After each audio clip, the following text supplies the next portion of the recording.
Good afternoon. Welcome to our weekly Tuesdays at 2. My name is Todd Greer. I'm the Executive Director of CenterVision Leadership Foundation, and we are thrilled that you're here with us today for our weekly hangout. We're very excited today. We have a special guest joining us, Dr. Kathleen Patterson. Dr. Patterson is very special to me, and I'm going to share probably my own personal connection before I go any deeper into her awesome bio. Dr. Patterson was actually on my dissertation committee at Regent University and is very, very close to me, somebody I very highly value, and so I'm excited to have her with us today. Dr. Patterson is a professor in the School of Business and Leadership at Regent University. She is the director of the doctoral program in strategic leadership. She also has been a key leadership expert in an important field that has emerged over the last 30 years called servant leadership. And obviously she's not that old, but she has been at the forefront of this leadership journey, and she has started and been part of the servant leadership roundtables at Regent University. So we're really excited to have Dr. Patterson with us today. Kathleen, thank you for joining us, and we really just appreciate you making time out of your busy academic schedule to be with us here. I am privileged to be with everybody today, especially because people are interested in servant leadership. So very exciting. And also, for the record, Dr. Greer was a wonderful student. And now a colleague. Thank you very much. Thank you. Thank you. Now, it's such an excitement to be able to engage in these kinds of discussions. And really, for people who don't know anything about servant leadership, would you give us just kind of a primer? What is servant leadership and where did it start? Well, some people believe that it's as old as time. Academically, we can begin servant leadership with Robert K. Greenleaf. And he was wonderful in the fact that he was an executive with AT&T. And he began doing a lot of reading, and one of his books that he was reading was Journey to the East. And that really influenced his thinking, and Robert K. Greenleaf is credited with starting the terminology servant leadership. And he was very adamant that it was about you as a leader being the servant first. So you are servant first and then leader. And that's pretty much the textbook definition of servant leadership. One of the key distinctions to understand and even a practical perspective is that you as the leader are focused on your followers. That is your main concern, your primary objective, and everything else flows from that focus on your followers. And that's a really interesting concept, because when we think about leadership, the idea that leaders would focus on followers, I think to many people seems very contrary, right? It is completely contrary. I had a discussion with someone today in a consulting role, and in his organization, the management team is focused on the profits, 100% on the profits, and they want their followers, their employees, to serve that profit margin. And we had a wonderful discussion about how if you switch that around and serve your followers first, actually, this incredible thing begins to happen. They will take care of the things that need to be done. They will take care of the profits. If you as the leader are so into your followers, you're serving them, you're cheering them on, you're encouraging them, this amazing thing happens. They are robust, they're vibrant, they're excited about their jobs, they're excited about their roles. A wonderful example of this is Truett Cathy of Chick-fil-A, who recently passed away. And he is very well known for stating principles and people before profits. And I think we would all agree that he was incredibly successful, but he's very adamant that it was principles and people, principles and people. And when he talks about principles, he's actually, and he's very clear about this, talking about biblical principles. He said that the Bible was a restaurant manual. So your Bible, and I tell people this all the time, your Bible is your ultimate leadership textbook. It is all there. Yeah, that's such an interesting concept, and it's funny that you go to Truett Cathy, and obviously that's somebody who has been a major promoter in the Chick-fil-A organization as a whole. I was just thinking as you were talking, I just recently read Mark Miller and Ken Blanchard's book, The Secret. They just relaunched the book in their 10th anniversary edition, and they really talk about that idea of serving first. And I think it's such an interesting thing. And you pointed out very well that when we look to serve our followers, in many ways we're freeing them up. Yeah. And you know what? There is something powerful. I don't know everyone's experience. I can speak from my own experience. I have worked for people who were, I hate to use the word persecuted, but they were. They were concerned about using me to get the job done. Very ineffective. That didn't make me feel good about my job, about myself, about the organization, about the company, nothing.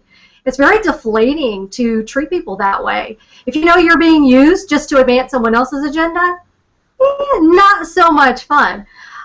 However, I have also had the great privilege of working for people who believed in me, sought my advancement, promoted me, helped me, guarded over me, covered over me in a fierce way, and truly had my best interest at heart.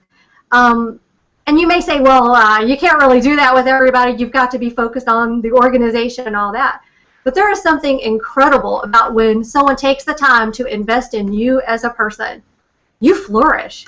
And if all of your people in your organization are flourishing, by default, your organization is growing, flourishing. You're releasing innovation, creativity, all these kinds of things that we as leaders desire for what's going on in our companies. So our churches, our ministries, everything. Absolutely, and that's such an interesting thing. I think one of the things that attracts me to the idea of servant leadership and also attracted me to humility as a research area is the idea about knowing the other people that surround you. And I think servant leadership, it really digs into that, because how can we grow our organizations?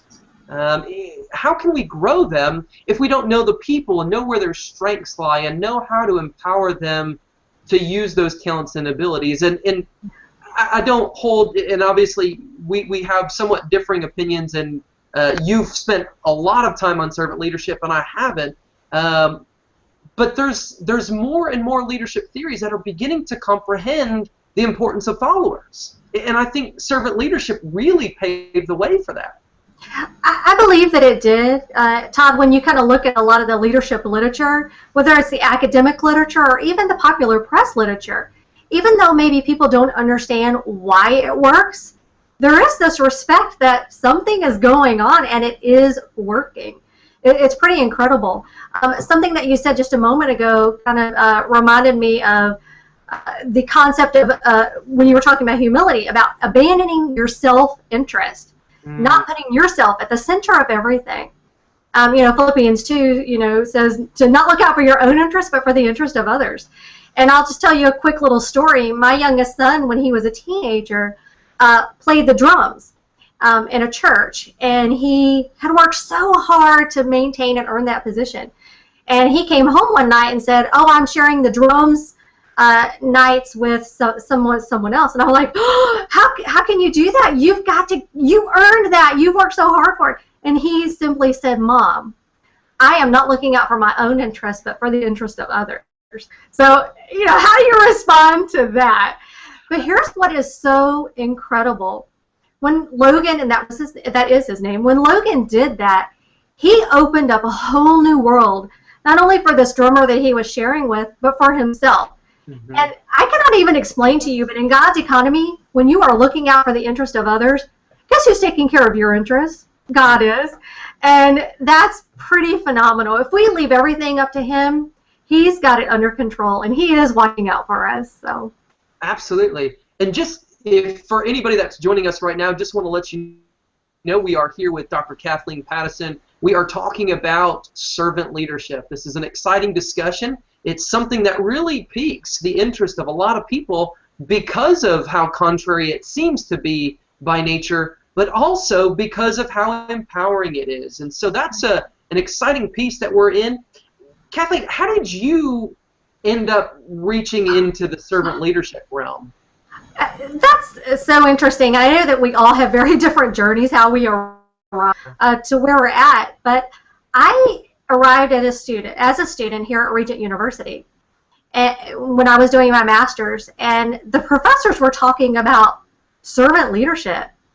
And when they began to explain the concepts and explain how it worked, I just remember sitting in class going, wow, that's what it's called.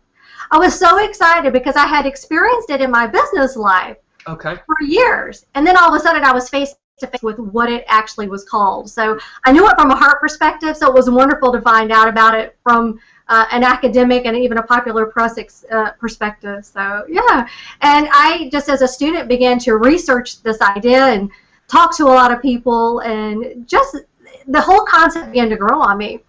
You know, from Matthew 23, that perspective. And you know, we are called to serve, and that's very powerful. And I think sometimes we get so interested in the idea of called to lead, and we want to be a leader, and we want to be in those important positions, and we want to have those privileges that come with that. But really, the greatest privilege that we can have as a leader is to serve our followers, build them up, create in them the desire to move ahead, and create in them also this desire to serve other people themselves. So there's something exponential that happens when we begin to serve people, lead them by serving them. I find it fascinating. So absolutely, and that's a great point of background here. We at SynerVision Leadership Foundation, we work extensively with religious organizations, with nonprofits, and with educational institutions. And we were talking before we went on air about the reality that a lot of times leaders in these organizations are very passionate. They're very passionate about the cause. They're very passionate about the organization, about the mission and the values and the principles. And a lot of times it's a hard thing for them to release some of that control and give it to others. What would you say to the leader that's struggling with these kinds of issues in this realm? You have to kind of look at the role of leading. Most of us are in leadership roles are pretty savvy people, very passionate people, especially if you are a founder of an organization or you are leading an organization, if it's something, initiatives that you've developed.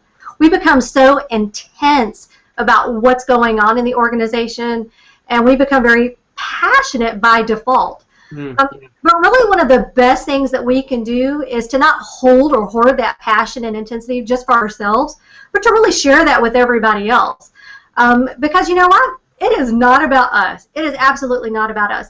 And if we want to accomplish great things in the world, wonderful things that will really transform the lives of other people, transform societies, transform people for the cause of Christ, these kinds of things, we have got to share that power with our followers. We have to build them up, make sure they're ready, empower them, train them, teach them, really let go of that control. And it is so easy when you are an intense, passionate leader, if it's something that you have started, it is really tough to let that go. But if you want the cause, whatever cause that is, to flourish and grow and become robust in so many ways, you've got to let that power go. And who better to give it to than the amazing people that you have in your care? So, but yeah, that's very interesting to think about. That passion can be very intense. I think what it also leads me to as a follow-up is to the questions of what kind of trust is being developed in organizations, and also how are we emphasizing the role of training? Because obviously we're afraid to empower unless we have developed trust and unless we're truly doing a good job of training. And so might it be that we're really asking a larger question than just a relinquishing or a fear of relinquishing? Is it have you come across that in your work both as professor and consultant? Absolutely, and that is one, and you actually said the key word, fear. And a lot of leaders, we're just a little bit afraid if we relinquish that power and we begin to trust everybody that we're going to lose control of the situation, or maybe someone's going to take our position or something like that. And leaders do fear that. They fear if I create you to be awesome and amazing, well then what's left for me?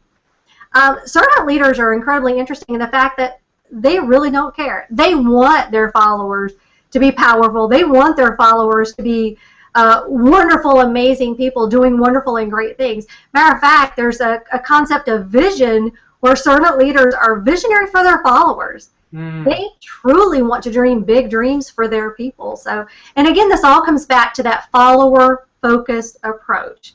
And servant leaders are constantly focused on their followers, and they are serving them in great ways for their great potential and their great future. Here's the interesting thing about fear.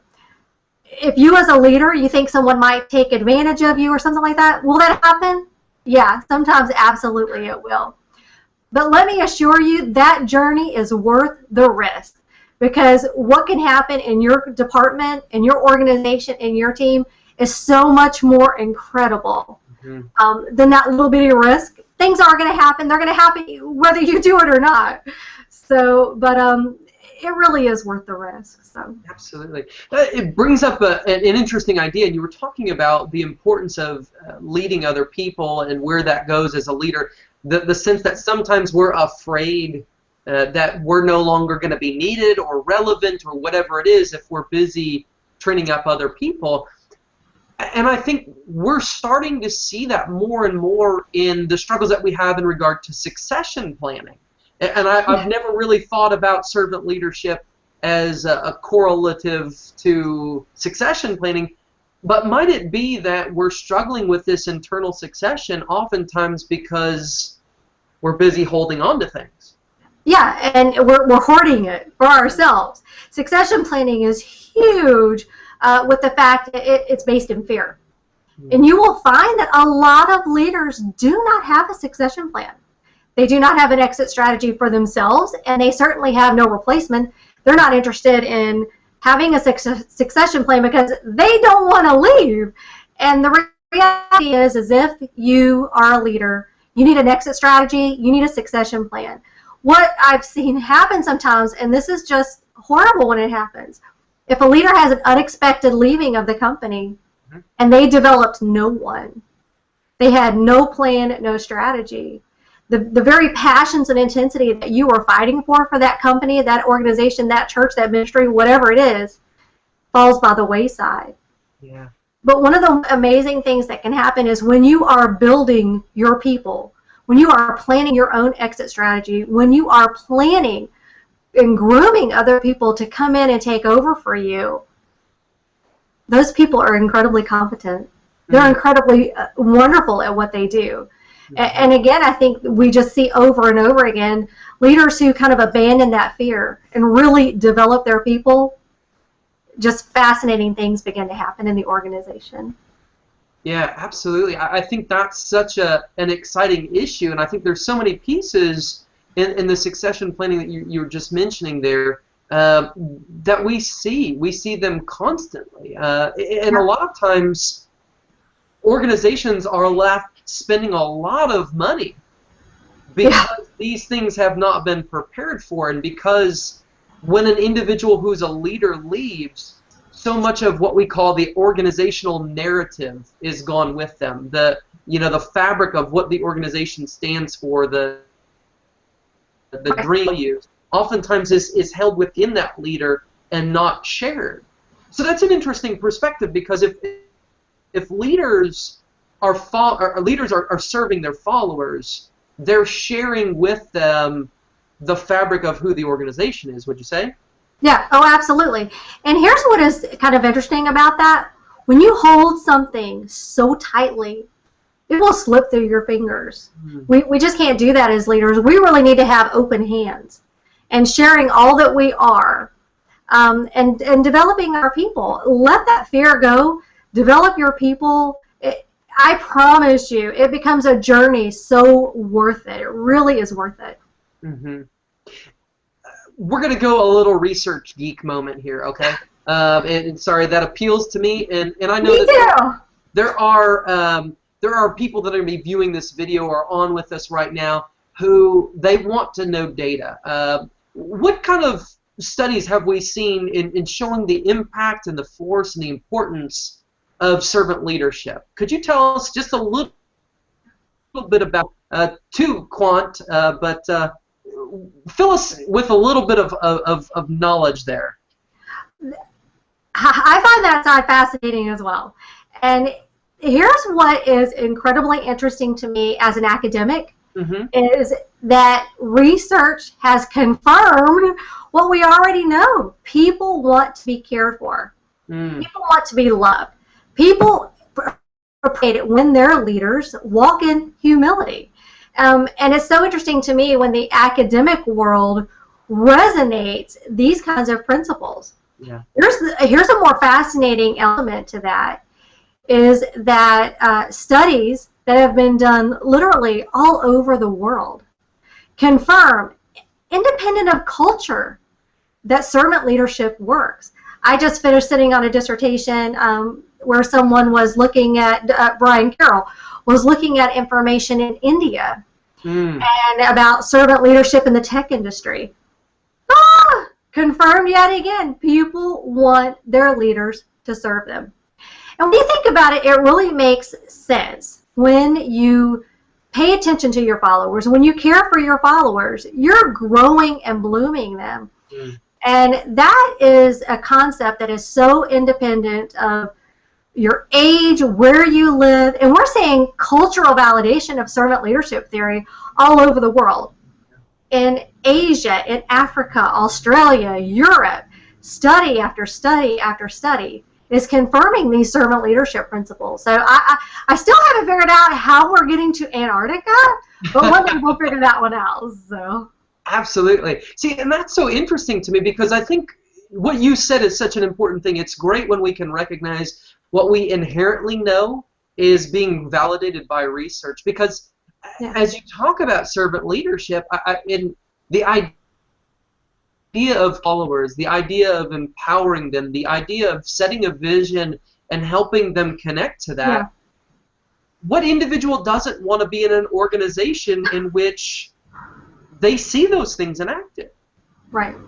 You do not see people, employees, followers say, oh, please sign me up for that horrible leader, I'll take that. That just doesn't happen. We see people really standing in line at the door to work for leaders who care about them, who do the right things. One of the interesting things too about servant leadership is it is so connected with the virtues, with values, with ethical leadership. I don't know about you, but I am so tired and overdone of corruption, scandal, leaders falling in disgrace, jail time, prison time, leaving the ministry, all these kinds of things. Yeah. We need people. We need leaders. The world is crying out for leaders. Followers are crying out for leaders who will do the right things, who will love their followers, who will abandon their own self-interest for the sake of other people. These are principles that are timeless. These are principles that are culturally not constrained. We need these leaders absolutely all over the world. That's such an interesting thing, the sense of having that value-based backbone to an organization. I think that's such a huge thing, and I'm going to share with you, you referenced Robert Greenleaf earlier. Greenleaf was really the early proponent of servant leadership, and at least from the framework there. In the intro, the foreword to the 25th anniversary issue, Stephen Covey said something that I think is really interesting, and I think this pertains to nonprofits and religious institutions and organizations really of all stripes. Sure. He said this, he said, there has to be something at the soul of an organization that does not change but will enable people to live with change. This unchanging core is natural principles. When I read that, it was one of those things that, the highlighter comes out right away, because I think we recognize we're in a time of constant whitewater, okay? We're in constant whitewater. We feel like everything about us is tumultuous and it's changing, it's new and it's different. And you brought up some key issues where we see leaders fall from grace, so to speak. We see issues where constant change is happening, not only in an internal perspective in our organizations, but also with external factors, some kind of core anchor to hold us there. And servant leadership seems to be one of those pieces. When you think about change, when you think about what about servant leadership do you feel gives it that core that allows people to be able to weather storms? I think it's just that servant leadership is so consistent with human dignity, obviously so consistent with biblical principles. And, if we're looking for truth in the world, if we're looking for the things that work in the world, the Bible is going to be the ultimate, a place where we can find these answers. And let's be incredibly honest here. Life is tough. Yes. Work, careers, all of these things, organizational life, it's pretty tough stuff. We are striving together. Most people work 20, 30, 40, 60 some hours a week. That's a lot of hours for us to invest into something. It ought to be a fun environment. It ought to be a fulfilling, rewarding environment. And we as leaders, and what are we creating for our followers? Do they come to work and, humdrum, I just can't take another day? We do not want our followers to experience and live that. We don't want to live that. Sure. We want to have fulfilling work environments, enriching work environments, where great things can happen, fun things can happen, where we're all in this together. Bruce Winston, in his book, Be a Leader for God's Sake, said something in there that really has stuck with me for many, many years. He said, as leaders, we have got to move beyond seeing our employees as hired hands. Mm-hmm. We've got to see them as hired hearts. And when you realize that you have a total person working for you, working with you, it is so much easier to engage with that person. Troy Cathy said something that I found kind of interesting. He said, how do you know if someone needs to be encouraged? They're breathing. It really is just human nature. Sure. We as a people desire to be encouraged. We want to be loved. We want to be respected. And it all really boils down to human dignity. And as leaders, we have got to give that to our followers.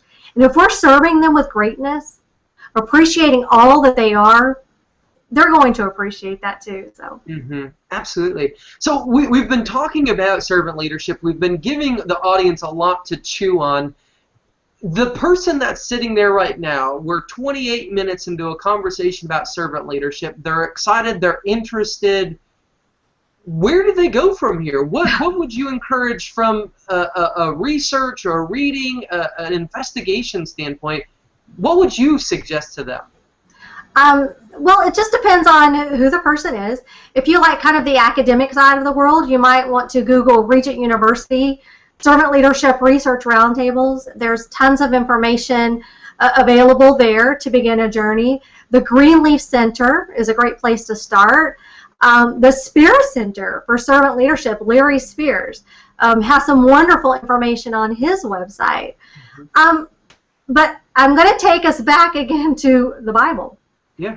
If you really want to be a servant, you've got to invest who you are as a leader in the Word of God. And I've said for years, and I think this is incredibly important, leadership starts in prayer. If you are praying for your followers, you can't help but love them. And if you're loving your followers, you're going to do the right things for them.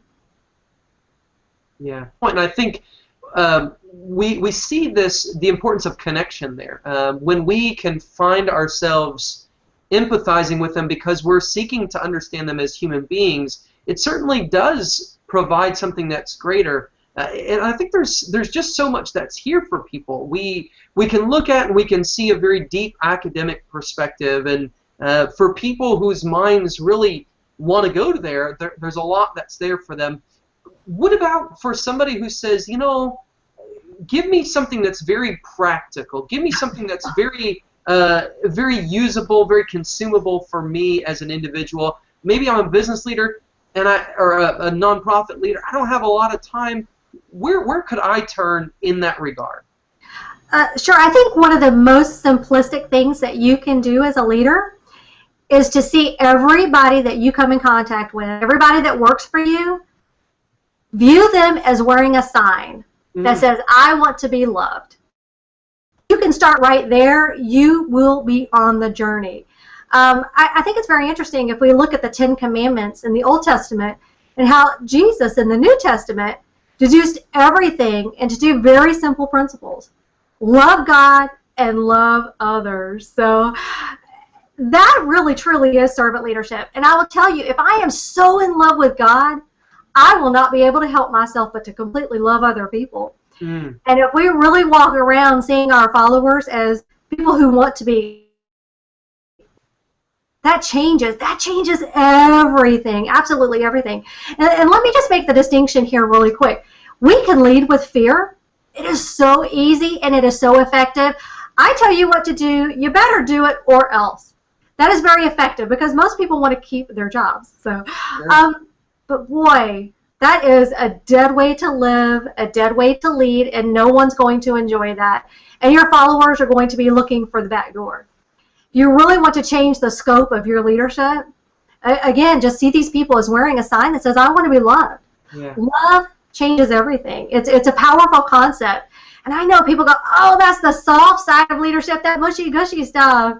Peace and love. No, it is not that. It is you being a leader, taking that stand to do the right things. You love your followers because, number one, Christ loved you. And I keep quoting Troy Cathy because that's on my brain right now. But he said if you look at your followers as being made in the image of the King of Kings and the Lord of Lords, wow, it completely changes. It changes the game for everybody, for you as a leader and for your followers. Yeah, that's really important. And I think people hear that term love, and even you brought up peace and that soft side, so to speak, to leadership.